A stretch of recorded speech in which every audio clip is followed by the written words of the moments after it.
Assalamualaikum warahmatullahi wabarakatuh. Saya atas nama Robi Azizuddin dari kelas Informatika kelas F semester 4 dengan NIM 230602174 dengan mata kuliah Sistem Operasi akan memberikan cara instalasi Windows dari awal sampai akhir. Yang pertama-tama kita akan melakukan bootable dulu. Bahan-bahan yang diperlukan itu yang pertama adalah ISO Windows 11. Lalu selanjutnya ada Rufus untuk membuat bootable-nya. Dan yang ketiga itu ada flash disk minimal ukuran 8 GB. Langsung saja dicolokkan flash disknya. Lalu pertama-tama buka aplikasi Rufus. Klik yes. Untuk update-nya pilih no aja. Nah, di bagian sini, di bagian device, pilih flash disk-nya. Di sini saya contohkan SanDisk ya, 32 GB, klik aja. Dan untuk bootnya, pilih ISO yang sudah di-download. Klik open. Tunggu proses scanning image. Nah, jika sudah, di bagian partition scheme-nya, untuk laptop terbaru biasanya sudah memakai GPT ya, bukan MBR. Nah, setelah itu pilih aja yang start.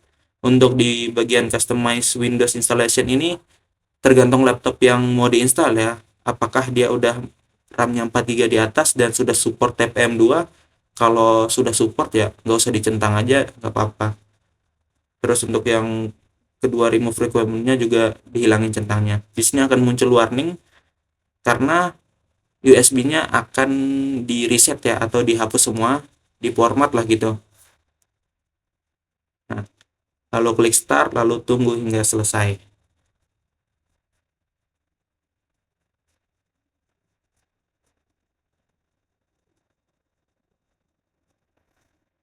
Nah, setelah selesai, klik close, tutup kembali, cek di disk PC ya.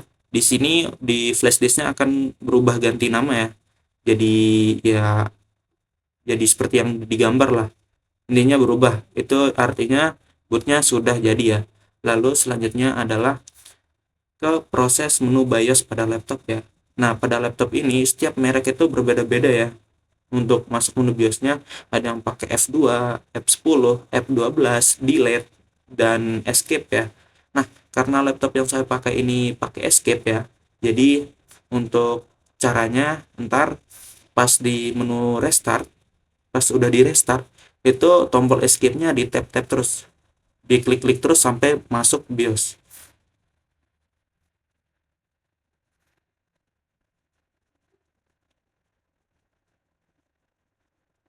Di restart, klik escape, lalu akan masuk ke menu BIOS. Nah, yang pertama itu intinya sama ya, walaupun berbeda-beda tampilannya, tapi intinya sama. Kita akan menuju ke menu boot ya, cari aja yang menu booting.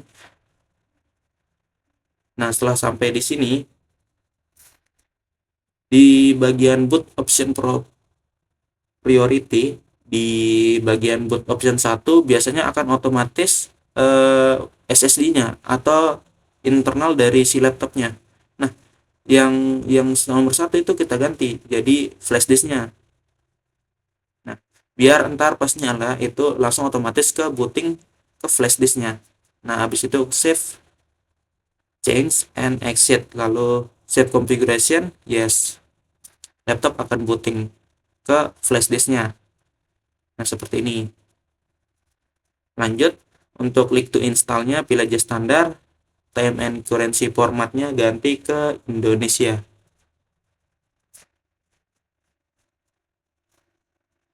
Ganti ke Indonesia, lalu klik next.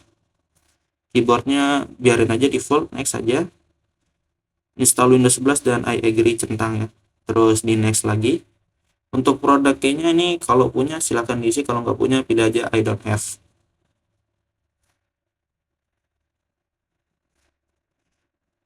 Untuk Windows-nya ya, ada Windows Home, Windows Edukasi, sama Windows Pro. Di sini Saya pakai Windows Home, terus pilih next, pilih accept.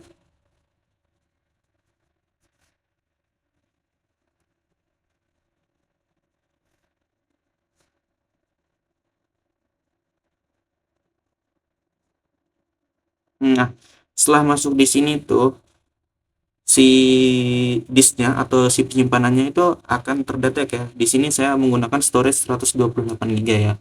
Nah, kalau diklik langsung ini akan mengambil semuanya yang akan jadi C ya.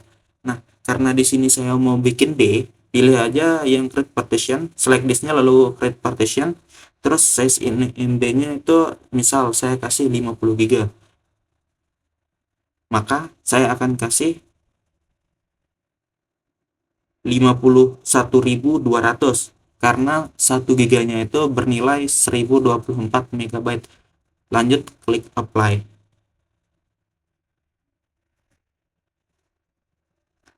Nah, di sini terlihat pada disk 0 partition 3 itu sudah jadi ya 50 GB total size-nya. Lalu untuk unallocated space-nya atau yang akan jadi C-nya, yang sisanya itu akan jadi C. Klik aja yang unallocated space-nya itu yang akan jadi C-nya ya atau tempat Windows-nya lah. Nah, habis itu klik next.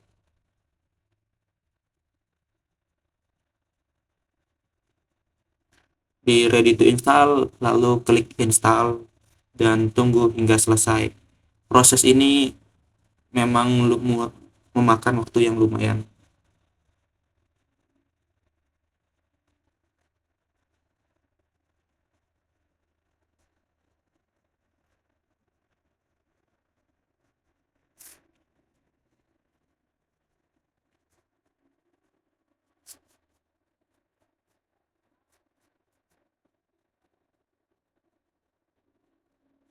Nah, jika sudah selesai, di sini dia akan restart lalu akan install lagi. Intinya dia akan restart lalu install. Nah, udah masuk di menu setupnya. Untuk di bagian country atau regionnya, pilih aja yang Indonesia karena saya di Indonesia pastinya.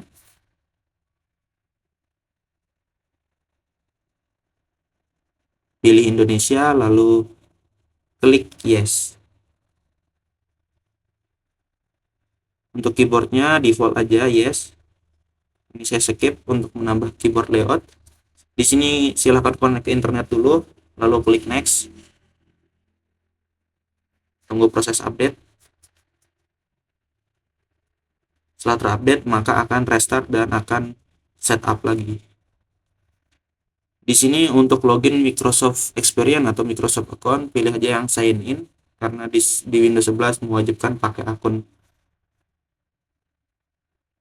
Sini masukkan saja emailnya, klik next, lalu kodenya akan dikirim lewat Gmail.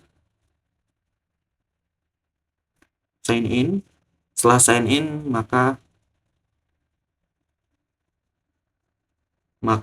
disuruh untuk membuat PIN ya. Untuk setup PIN-nya silahkan diisi karena di sini nggak bisa kosong ya. Jadi langsung aja coba isi PIN. Klik OK. Di bagian sini pilih next lalu save. Nah, kalau muncul seperti ini berarti akun yang digunakan itu udah ada yang make gitu. Jadi kayak ada laptop yang lain juga make. Nah, solusinya itu pilih yang more option, lalu pilih yang paling bawah itu setup as a new PC. Kenapa ini terjadi? Karena akunnya udah dipakai sama laptop-laptop lain gitu. Nah, setelah klik yes, maka akan loading seperti ini. Untuk let's customize-nya di sini pilih aja sesuai preferensi atau opsional lah. Mau diisi juga nggak apa-apa. Lalu klik save lagi. Pilih yang skip.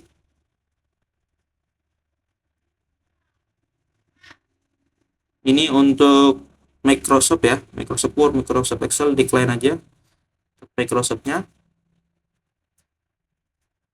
Karena di sini saya nggak mau beli ya. Jadi decline aja atau ditolak, masuk ke proses finishing up dan akan langsung masuk ke desktopnya ya. Nah, jika sudah masuk di desktop ini artinya Windows-nya sudah keinstall, sudah terpasang ya pada laptopnya. Nah, di sini juga udah terlihat untuk spesifikasinya juga udah kelihatan. Dan yang terakhir itu adalah untuk melakukan driver update ya, untuk memastikan semua hardware yang ada di laptop itu berfungsi ya. Jadi silahkan awal-awal install Windows itu update drivernya atau silahkan melakukan Windows update ya. Sekian dari saya.